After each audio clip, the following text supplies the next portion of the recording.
నమస్కారం వార్తలకు స్వాగతం. ముందుగా ముఖ్యాంశాలు. రాష్ట్రంలో ఘనంగా శ్రీరామ నవమి వేడుకలు. భక్తి శ్రద్ధలతో హాజరైన భక్తులు.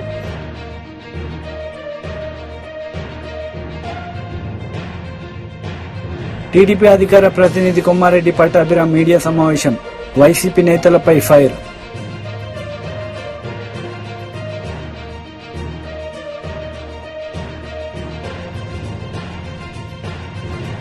MP Laxman press meet. ఇరు పార్టీలపై ఫైర్.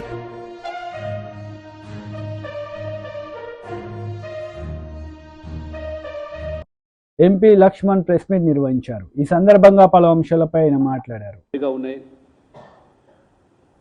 కాంగ్రెస్ పార్టీ దక్షిణ భారత్లో కూడా కాంగ్రెస్ ముక్త్ దక్షిణ భారత్గా కాబోతుంది. ఇవాళ కర్ణాటకలో అధికారంలో ఉన్న కాంగ్రెస్ పార్టీ ఒక్క సీటు కూడా గెలవలేని పరిస్థితి ఇవాళ కర్ణాటకలో నెలకొన్న విషయాన్ని, ముఖ్యంగా కాంగ్రెస్ పార్టీ దాదాపు 12 రాష్ట్రాల్లో ఒక్క సీటు కూడా గెలవలేని పరిస్థితి ఇవాళ దేశంలో కొనసాగుతుంది. అది ఢిల్లీ కానీ, గుజరాత్ కానీ, రాజస్థాన్, పంజాబ్, ఉత్తరప్రదేశ్, ఉత్తరాఖండ్, తమిళనాడు, కర్ణాటక, ఆంధ్రప్రదేశ్తో సహా 12 రాష్ట్రాల్లో ఒక సీటు గెలవలేని కాంగ్రెస్ పార్టీ దేశానికి నాయకత్వం వహిస్తామని,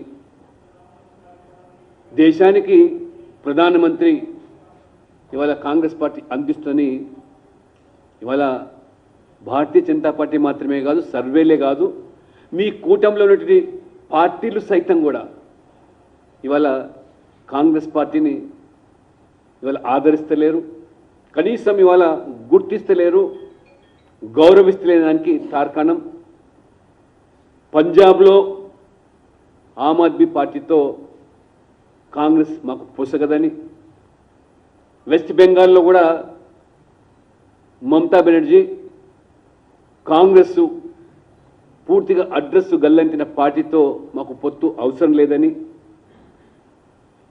ఆ రకంగా ఇవాళ తమిళనాడులో కూడా పరిస్థితి దారుణంగా,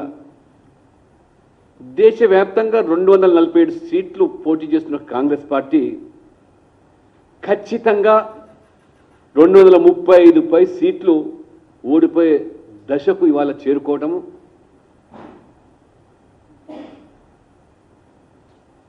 మమతా బెనర్జీ స్వయంగా కాంగ్రెస్ ఇవాళ 400 సీట్లు పోటీ చేసినా 40 సీట్లు కూడా గెలవలేదని, గెలిచే పరిస్థితి లేదని స్వయంగా ఇవాళ మమతా బెనర్జీ గారు బాహాటంగా ప్రకటిస్తూ ఉంటే, ఈరోజు ప్రధాన ప్రతిపక్ష పార్టీ హోదా కూడా దక్కే పరిస్థితి లేదని చెప్పి ఇవాళ స్పష్టమవుతూ ఉంటే, ఇవాళ కాంగ్రెస్ పార్టీ తెలంగాణలో నేల విడిచి సాము చేస్తున్నట్టుగా ఇవాళ భ్రమలో తేలిపోతూ ఉన్నారు. రాహుల్ గాంధీ గారు ప్రధానమంత్రి అయిపోతారని పగటి కలలు అంటూ ఉన్నారు. ఇవాళ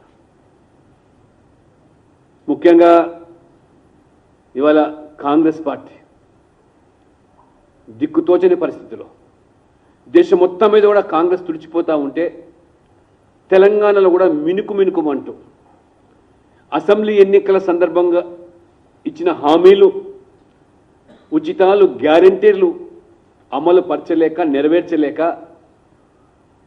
ఇవాళ మహిళలు, రైతులు ఆగ్రహాన్ని చవిచూసే పరిస్థితి రావడంతో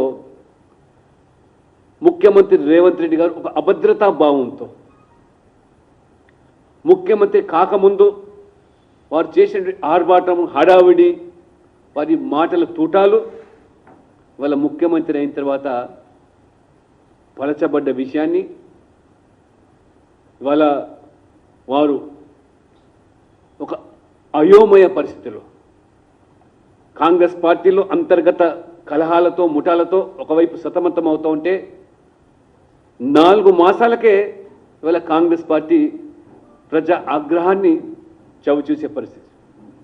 అందుకనే ఒక నాటకీయ ఫక్కీలో బీజేపీని అడ్డుకునే కుట్రలో భాగంగా Congress party, BRS, Majlis party, కమ్యూనిస్టులు సైతం కూడా ఈ తెలంగాణలో ప్రత్యక్షంగా పరోక్షంగా ఒక చీకటి ఒప్పందంలో భాగంగా మోదీ గారికి పెరుగుతున్న ఆదరణ, మోదీ గారి పట్ల ప్రజల ఆకర్షణను సహించలేక ఇవాళ టీడీపీ అధికార ప్రతినిధి కొమ్మారెడ్డి పట్టాభిరామ్ మీడియా సమావేశం నిర్వహించారు. ఈ సందర్భంగా పలు అంశాలపై ఆయన మాట్లాడారు. హోటల్ నడుపుతా ఉన్నావు, జేడి స్వీట్స్. ఆ హోటల్లో డైరెక్టర్లు ఎవరయ్యా? ఇవాళ ఇన్ఫర్మేషన్ ది. ఇవాళ రాష్ట్ర వ్యాప్తంగా ఉన్నటువంటి ప్రజలందరూ కూడా ఒకసారి పరిశీలించండి. కేసినేని హోటల్స్, దానిలో ఉన్నటువంటి డైరెక్టర్లు, దాని ఓనర్లు ఎవరయ్యా అంటే ఇవాళ ఆయన కింద పనిచేసినటువంటి ఒక గుమస్తా, పనిచేసినటువంటి ఒక మేనేజరు. ఏం కర్మయా నీకు? ఎవడైనా తాను చేసినటువంటి వ్యాపారానికి తన పేరు మీద చేసుకుంటారు, తన పేరు మీద దర్జాగా నడుపుకుంటారు. నువ్వు బ్యాంకులకి బురుడి కొట్టించినటువంటి 420 కాబట్టి, రేపు మాపు జైలుకి వెళ్లాల్సినటువంటి వ్యక్తివి కాబట్టి, ఆఖరికి నువ్వు చేసే వ్యాపారాన్ని కూడా నీ పేరు మీద పెట్టుకోకుండా పేర్లు మార్చి నీ గుమస్తాల పేర్లు పెట్టావు కదయా. అంతకంటే దగులుబాజీ పని ఏమైనా ఉంటుందా? ఇటువంటి చీటర్లని పక్కన పెట్టుకుని కోవర్ట్ నాని అనేటటువంటి ఒక 420 వెల్లంపల్లి, ఈ కొబ్బరి చెప్పుల మంత్రిగా పేరు సంపాదించినటువంటి వ్యక్తి, ఇటువంటి చీటర్లను పక్కన పెట్టుకుని విజయవాడలో గెలవాలి. ఎవరిపైన? ఒక కేసినేని చిన్ని గారి పైన, ఒక బోండా ఉమామహేశ్వరరావు పైన మీరు గెలవటం సాధ్యమా? ఇటువంటి చీటర్లని విజయవాడ ప్రజలు ఆదరిస్తారా? ఇవాళ ఎట్టి పరిస్థితుల్లో ఇటువంటి చీటర్లకి డిపాజిట్లు దక్కే అవకాశం లేదని తెలిసి ఇవాళ విజయవాడ సెంట్రల్ నియోజకవర్గంలో ఈ గులకరాయి డ్రామాకి తెరలేపారు. ఇవాళ ఒకటే చెప్తా ఉన్నాం, విజయవాడ పోలీస్ కమిషనర్ కాంతి రాణా టాటా గారికి, ఏమండి రాణా గారు, మీ ప్రెస్ మీట్ ఒక జబర్దస్త్ కామెడీ షో కింద మారిపోయింది. అది తెలుసా మీకు? ప్రెస్ మీట్ లో ఏం మాట్లాడారో తెలుసా మీకు? అరచేతి సైజులో ఉన్నటువంటి రాయి ముఖ్యమంత్రి గారికి తగిలి, వెల్లంపల్లికి తగిలి అట్నుంచంటే గాల్లో ఎగిరిపోయిందా? ఏమన్నా కొద్దిగా కామన్ సెన్స్ తో మాట్లాడారా మీరు? ఇటువంటి డ్రామాల్లో మీరు కూడా పాత్రధారులు అవుతా ఉన్నారా? ఖచ్చితంగా దీని పర్యవసానాలు మీరందరూ కూడా అనుభవిస్తారు. రేపు రాబోయేది ఎన్డీఏ ప్రభుత్వం, చంద్రబాబు నాయుడు గారి సారథ్యంలో ఎన్డీఏ ప్రభుత్వం ఏర్పడబోతా ఉంది. ఎవ్వరిని కూడా వదిలిపెట్టే ప్రసక్తే లేదు. ఇవాళ జగన్ పర్సనల్ సర్వీస్ చేస్తున్నటువంటి ఈ పోలీస్ అధికారులందరినీ కూడా హెచ్చరిస్తున్నాం, మిమ్మల్ని ఎవ్వరిని కూడా వదిలిపెట్టే ప్రసక్తే లేదు. ఒక్కసారి పొరుగు రాష్ట్రంలో ఏం జరుగుతుందో ఒకసారి గుర్తు చేసుకోండి. ఆ రోజున అక్కడున్నటువంటి ప్రభుత్వానికి కొమ్ము కాస్తూ, వారి మోచేతి నీళ్లు దాగుతూ, వారు విసిరినటువంటి చిల్లరికి కక్కుర్తిపడి కొంతమంది ఫోన్ ట్యాపింగ్లకు పాల్పడ్డారు. ఏం జరిగింది ఈ రోజున? ప్రభాకర్ రావు పరిస్థితి ఏంటి ఈ రోజున? అక్కడ ఇంటెలిజెన్స్ చీఫ్ గా ఉన్నటువంటి ప్రభాకర్ రావు ఈ రోజున తప్పించుకుని తిరుగుతూ ఉన్నాడు విదేశాల్లో. ఒక దొంగలాగా పారిపోయాడు వాళ్ళ ప్రభాకర్ రావు. ఫోన్ ట్యాపింగ్ కేసులు అడ్డంగా దొరికిపోయి రేపు మీ పరిస్థితి కూడా అదే. మిస్టర్ కాంతి రాణా టాటా, మిస్టర్ సీతారామాంజనేయులు, రేపు మీ పరిస్థితి కూడా అదే కాబోతూ ఉంది. మీరు గుర్తుపెట్టుకోండి. ఈ గులకరాయి డ్రామాలో మండలి మాజీ చైర్మన్ ఎంఏ షరీఫ్ మీడియా సమావేశం నిర్వహించారు. ఈ సందర్భంగా పలు అంశాలపై ఆయన మాట్లాడారు. ఆంధ్ర రాష్ట్ర ప్రజానికాన్ని మోసం చేయాలని ఈనాడు వైఎస్ఆర్సీపీ మరి పన్నాగాలు పన్నుతున్న విషయం మనందరం కూడా చూస్తున్నాం. ముఖ్యంగా ఈనాడు ముస్లింలు పేదరికంలో మగ్గుతున్నారు, నిరుద్యోగం అవిద్యతో బాధపడుతున్నారు, సతమతమవుతున్నారు. గత తెలుగుదేశం ప్రభుత్వం అమలు చేసిన పథకాలు వేటిని కూడా అమలు చేయకుండా తెలియదోకాలు ఇచ్చి ఈరోజు బడ్జెట్లో కేటాయించిన బడ్జెట్ మొత్తాన్ని, మైనార్టీ వెల్ఫేర్ డిపార్ట్మెంట్లో ఉన్న మొత్తాన్ని మరి నవరత్నాలకు తరలించి మోసం చేసిన జగన్మోహన్ రెడ్డిని మళ్ళీ గద్దె దింపాలని ముస్లిం సమాజం కృతనిశ్చయంతో ఉన్న తరుణంలో ఈనాడు 4% రిజర్వేషన్పై, అదే రకంగా లేని ఎన్ఆర్సీ చట్టంపై అపోహలు సృష్టించి భయాందోళన గురి చేసి ఈనాడు ముస్లింలని అభద్రతా భావానికి గురి చేసి మరి ముస్లిం ఓట్లను కాజేయడానికి ఈనాడు కుట్రలు చేస్తున్న విషయాన్ని నేను తీవ్రంగా ఖండిస్తున్నాను. 4% రిజర్వేషన్కి తెలుగుదేశం పార్టీ కట్టుబడి ఉంది. ఒక విషయం గమనించాలి రాష్ట్ర ప్రజలు, మరి ముఖ్యంగా ముస్లింలు. నాడు 2014 నుండి 2018 మార్చి వరకు తెలుగుదేశం ప్రభుత్వం ఎన్డీఏ ప్రభుత్వంతో జతకట్టింది, కలిసి పనిచేసింది. ఆనాడు 2014 నుండి 2018 వరకు కేంద్ర ప్రభుత్వంతో కలిసి ఉన్నప్పటికీ కూడా ఈ 4% విద్యా ఉద్యోగాలలోని ముస్లిం రిజర్వేషన్ని 100% అమలు చేసి చూపెట్టింది తెలుగుదేశం పార్టీ. అంతేకాకుండా ఏదైతే సుప్రీం కోర్టులో ఈ 4% రిజర్వేషన్ స్టేలో నడుస్తుందో, ఒకవేళ సుప్రీంకోర్టులో ఇది కనుక కేసు మరి విచారణకు వస్తే దీన్ని చట్టబద్ధత కల్పించడానికి 5 కోట్ల రూపాయలు ఖర్చు పెట్టి చట్టపరంగా మరి రాజ్యాంగ పరంగా నిష్ణాతులైన 2 లాయర్లను పెట్టి వాదించిందన్న విషయాన్ని, మరి అక్కడ కనిపెట్టుకుని కూర్చునే రకంగా చేసిన విషయాన్ని ఈనాడు ముస్లిం సమాజం గుర్తించవలసిన అవసరం ఉంది. కేవలం అమలు చేయటమే కాదు, దాని చట్టబద్ధత కల్పించడానికి కూడా తెలుగుదేశం పార్టీ చిత్తశుద్ధితో ఉందనే విషయాన్ని ఈ సందర్భంగా ముస్లిం సమాజం గమనించాలి. ఇది కేవలం ముస్లింల అపోహలు రేకెత్తించడానికి, ముస్లింల అనుమానాలని రేకెత్తించడానికి ఈనాడు YSRCP party YCP leader Kanumuri Ravichandra Reddy media సమావేశం నిర్వహించారు. ఈ సందర్భంగా పలు అంశాలపై ఆయన మాట్లాడారు. ఆదరణ కోల్పోయామని మీరు చెప్తున్నారు.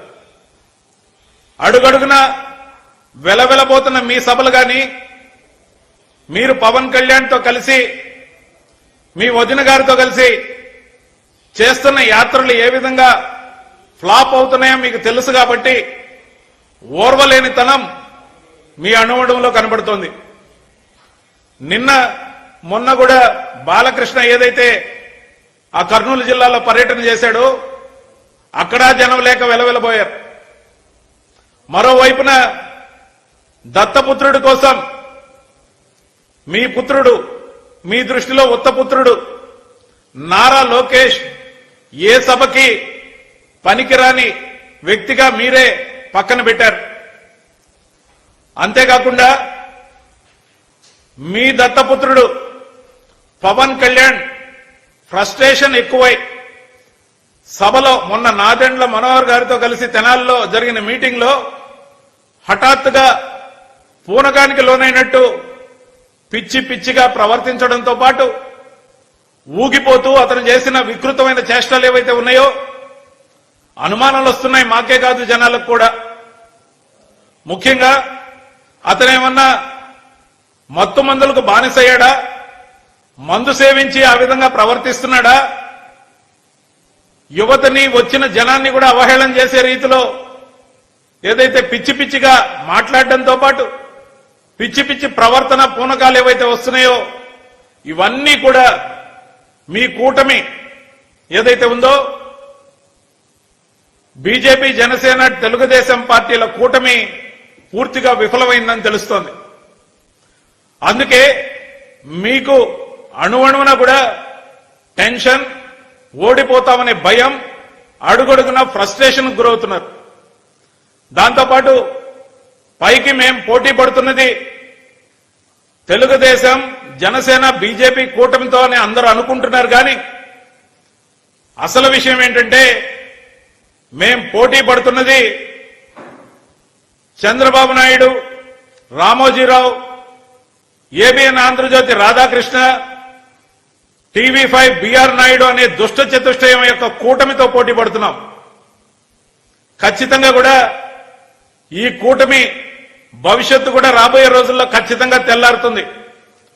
వాళ్ళకి ఎందుకు ఇంత ఆందోళన అంటే రామోజీరావు మార్గదర్శి కేసులో పీకల్లోతు మునిగి ఉన్నాడు. ఇదే ప్రభుత్వం మళ్లీ వస్తే ఉనికి గల్లంతవుతుందని భయం. మరి ఏబిఎన్ రాధాకృష్ణకు కానీ బిఆర్ నాయుడుకి కానీ అనేక ఆందోళనలు ఉన్నాయి. వాళ్ళ భవిష్యత్తు ఏమవుద్దో తెలియని పరిస్థితి. ముఖ్యంగా ఏబిఎన్ రాధాకృష్ణ ఆధ్వర్యంలో కాంగ్రెస్ ని కూడా మేనేజ్ చేసి అవాకులు చవాకులు ఏదైతే పేలుతున్నారో కడప జిల్లా నుండి మొదలైన ఆ స్కిట్లన్నీ కూడా ఏబిఎన్ రాధాకృష్ణవే అని అందరికీ తెలుసు. దాచినా దాగేవి కాదు ఇవి. ఖచ్చితంగా కూడా రాబోయే రోజుల్లో మీరు చేసే అన్ని ప్రయత్నాలు బెడిసి కొడతాయి. ఎందుకంటే ప్రజాదరణ కోల్పోయిన మీరు కేవలం వ్యతిరేక కథనాలు ఈనాడు ఆంధ్రజ్యోతిలో రాయించి ఆ బయాసుడు 4-5 ఛానళ్లలో వార్తలు గుప్పించి తద్వారా నెగటివ్ న్యూస్ ద్వారా మీరు అధికారాన్ని సాధించాలనుకునే ఎత్తుగడ మీది. కానీ వైఎస్ జగన్మోహన్ రెడ్డి గారు ముఖ్యమంత్రిగా అమలు చేసిన 129 హామీల్లో 99% కంప్లీట్ గా అమలు చేసి ఒక్క హామీని పాక్షికంగా అమలు చేసి 2,70,000 కోట్ల రూపాయలు ప్రజలకు దళారీలు లేకుండా చేర్చి జన్మభూమి కమిటీల అరాచకాలు లేకుండా చేసి ఏదైతే ప్రజలకు నేను చేసిన మేలు చేరి ఉంటేనే నాకు ఓటేయమని అడుగుతున్న ఒక real hero in politics. Minister Komatireddy Venkatareddy media సమావేశం నిర్వహించారు. ఈ సందర్భంగా పలు అంశాలపై ఆయన మాట్లాడారు. రూపాయలకి ఇవాళ సన్నోట్లు వండించినాం. నేను మిరియాలు కూడా 15 రోజుల ముందు పోకముందు 21,000 తీసుకున్నాను. నిన్న పోయి అడిగితే 24,000-25,000 తక్కువలో తక్కువ పడ్డది సార్, నువ్వు వచ్చిపోయినాం కాను. ఎప్పుడైనా రైతుల గురించి మాట్లాడినా? ఎంతసేపు ఇసుక అమ్ముకోవడం, షాబాద్లో 80 ఎకరాల ఫామ్ హౌస్ కట్టుకోవడం, 1,000 కోట్లు సంపాదించి తిండికి లేనోడు జగదీష్ రెడ్డి. ఇలాంటి వాళ్ళని పెట్టుకోనంట కాంగ్రెస్ పార్టీ ఏడాదిలో పతనం అయింది. రేవంత్ రెడ్డి ముఖం చూస్తే అర్థమైపోయింది ఆయన ముఖం చిన్నపోయింది. ఆయన ముఖం చూసి మాట్లాడే ధైర్యం లేక 2 సార్లు అసెంబ్లీ సెషన్లో ముఖం లేక ఏడ తిట్టుబడవలసి చూస్తుందో నీ బండారం బయటపడుతున్నా. అసెంబ్లీకి రాని దొంగవు నువ్వు. అసెంబ్లీకి రాని ముఖం లేదు నీకు. రేవంత్ రెడ్డి గారు కోమటిరెడ్డి వెంకరెడ్డి గారి గురించి రోజు మీరు మాట్లాడినా ఎవరు నమ్మడు. నీ దోపిడి దొంగ ఉదాహరణ తయారు చేయలే. ఏం మాట్లాడుతున్నా అక్కడ వాళ్ళ అడ్వకేట్లు కానీ వాళ్ళు ఆమె ఎప్పుడప్పుడు ప్రెస్కి వస్తే నా జడ్జి కూడా కోప్పడ్డాడు. ఒకరోజు నా కొడుకు ఎగ్జామ్స్ ఉంటారు, ఒకరోజు నాకు బీపీ ఎక్కువైంది అంటారు, ఒకరోజు స్టార్ క్యాంపెయిన్ కాబట్టి క్యాంపెయిన్ చేయాలి బేలీ అన్నారు.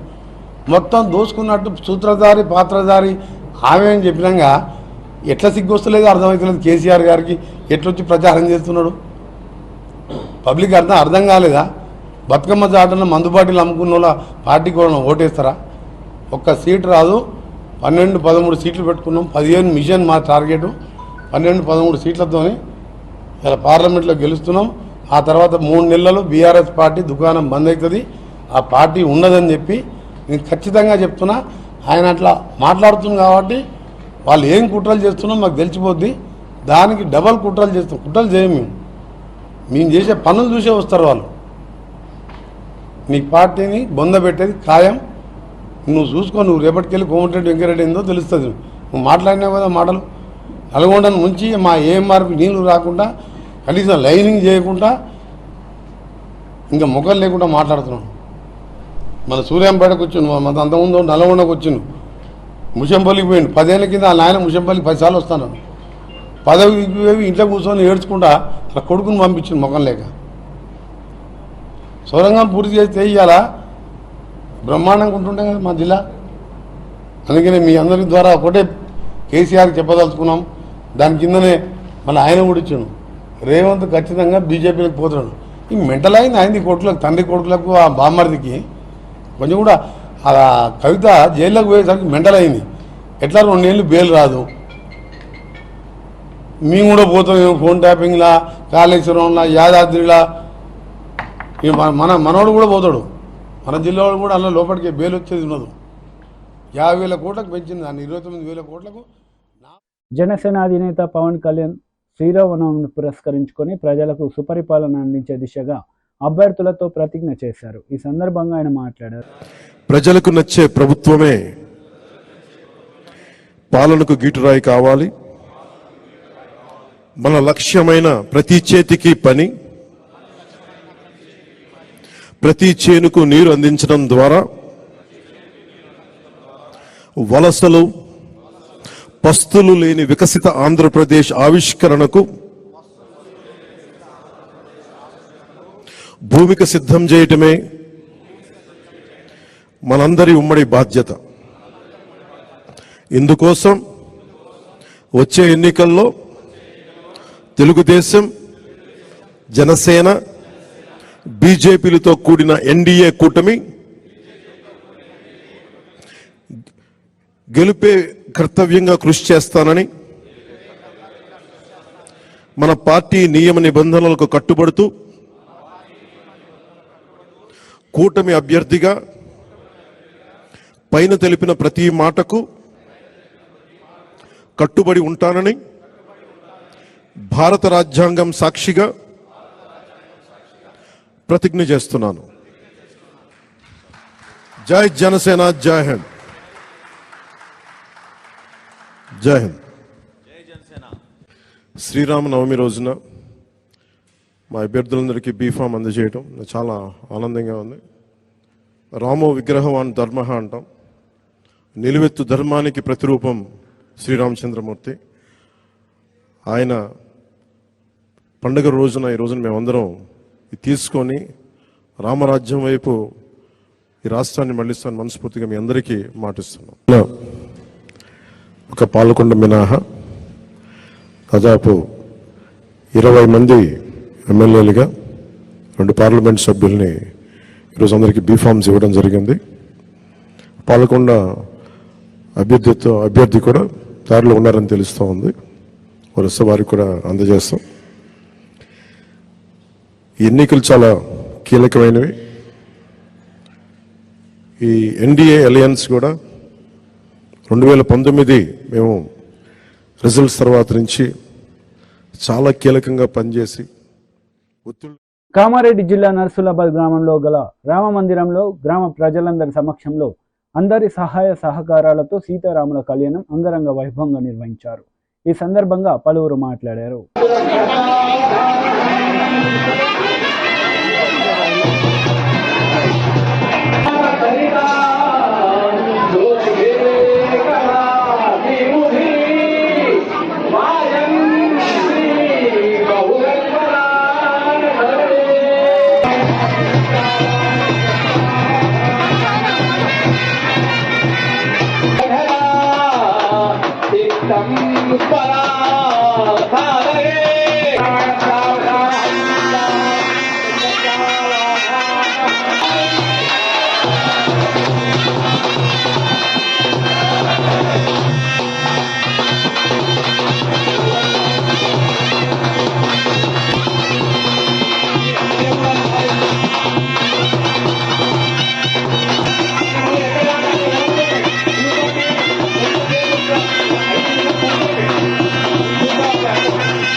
వార్తలు ముగించే ముందు ముఖ్యాంశాలు మరోసారి.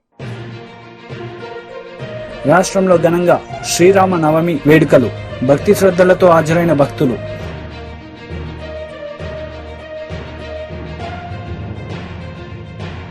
టీడీపీ అధికార ప్రతినిధి కొమ్మారెడ్డి పట్టాభిరామ్ మీడియా సమావేశం. వైసీపీ నేతలపై ఫైర్.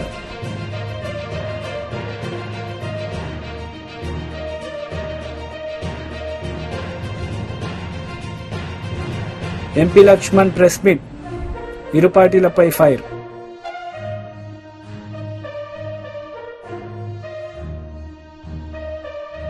ఈ వార్తలు ఇంతటితో సమాప్తం. తిరిగి ప్రసారమయ్యే వార్తలు మళ్ళీ కలుద్దాం. అంతవరకు సెలవు. నమస్తే.